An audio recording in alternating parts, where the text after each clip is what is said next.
J'aimerais vous raconter ma rencontre avec cette dame en bleu. J'étais dans une boulangerie, j'attendais mon tour pour me faire servir lorsqu'elle est arrivée derrière moi. Et instinctivement, moi, quand il y a quelqu'un qui arrive derrière moi, je me retourne pour voir à quoi ressemble cette personne. Et j'ai été surprise de voir que cette personne avait les cheveux bleus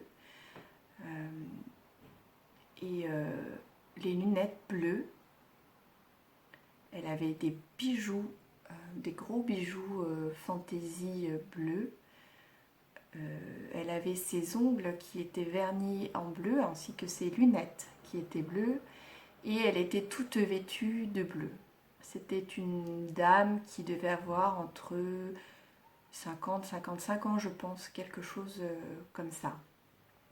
Donc je me suis retournée de l'autre côté pour pas la dévisager, même si j'avais très envie de la regarder, puisque il y avait plein de détails que j'avais envie de découvrir.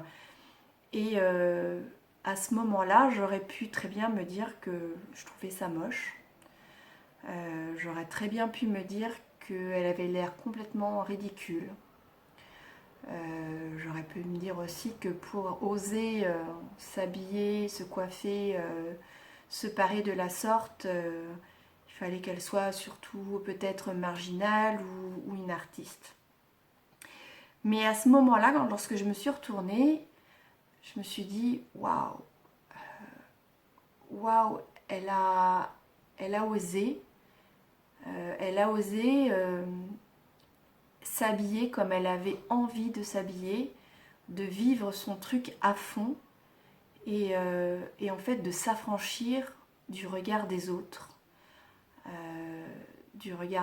qu'il soit positif ou négatif.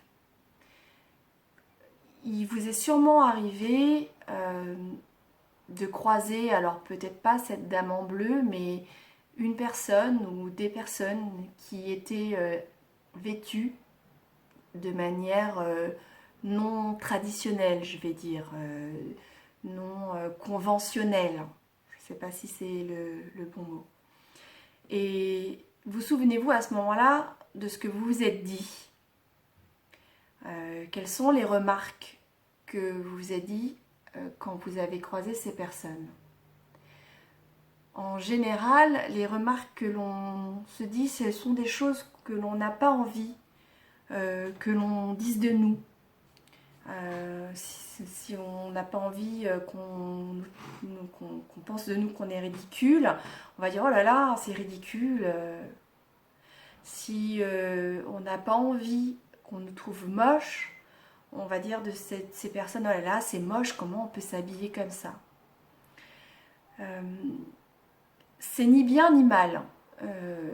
La seule chose, si je peux émettre un jugement qui serait pas bien, ça serait d'être agressive et voilà, et de le montrer à la personne. Parce qu'on n'a pas à être agressif envers une personne tant qu'elle nous a pas tant qu'elle n'a pas apporté atteinte à notre intégrité et si on trouve ça moche, c'est notre problème, on n'a qu'à tourner la tête et regarder ailleurs. Tout ça m'a amené comme réflexion par rapport à s'affranchir du regard des autres, que ce soit du regard de la famille déjà, hein, c'est le premier regard que l'on porte sur nous quand on est enfant, de la famille, de nos parents, de la société, de notre culture, de notre domaine professionnel aussi. S'affranchir de ce regard et oser, on va dire là juste s'habiller, je parle de l'habillement, mais oser s'habiller comme on a envie de s'habiller. Et c'est quelque chose qui n'est pas évident pour tout le monde, parce qu'encore une fois, on n'a pas envie d'être ridicule, on n'a pas envie de se faire remarquer, on n'a pas envie d'avoir de jugement négatif, alors on a tendance à se fondre dans le moule. Après, il y a les personnes qui en ont rien à fiche et qui s'habillent parce qu'il faut s'habiller et que ça pose aucun problème de mettre juste, on va dire, un jean, un pull et puis basta. Mais là où ça pose un problème, c'est pas vraiment un problème, hein, parce que c'est pas non plus quelque chose de vital, l'habillement, c'est lorsque on aimerait porter certains vêtements et que l'on n'ose pas pour des raisons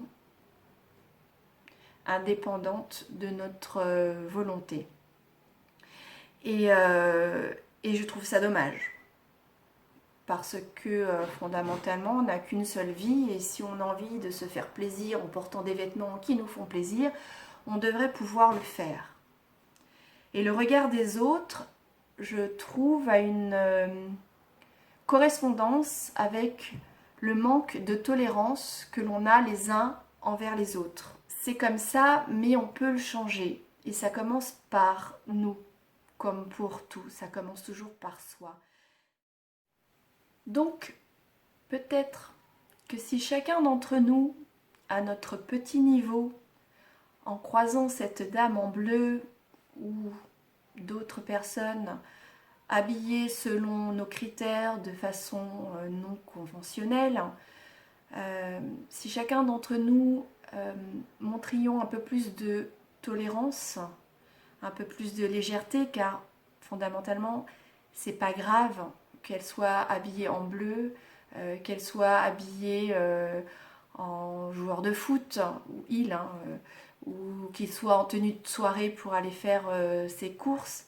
Fondamentalement, c'est pas grave. L'important, c'est que ça lui fasse plaisir. Ce n'est pas grave non plus si on trouve ça ridicule. À partir du moment où ça ne nous atteint pas, nous, de notre intégrité, si ça ne nous blesse pas physiquement, à partir du moment où ça ne met pas en péril, par exemple, notre entreprise, notre société, si la personne qui vient travailler pour nous, ou si nous, on va travailler dans une entreprise et qu'il faut avoir une tenue obligatoire ou une certaine tenue conventionnelle, il est évident qu'il faut quand même respecter certaines règles. Mais pour tous les autres, si on montrait nous un petit peu plus de tolérance, il se pourrait que nous ayons envers nous-mêmes un petit peu plus de tolérance et que ce soit plus facile si on a envie de s'habiller de façon moins conventionnelle, plus marginale, on va dire, pour utiliser ces mots, ben, ce sera plus facile pour nous d'oser, de nous faire plaisir, d'être ce que l'on est, si on a moins de poids, d'intolérance en face de nous. Voilà ce que cette rencontre avec cette dame en bleu m'a inspiré comme réflexion sur le regard des autres et la tolérance envers les autres.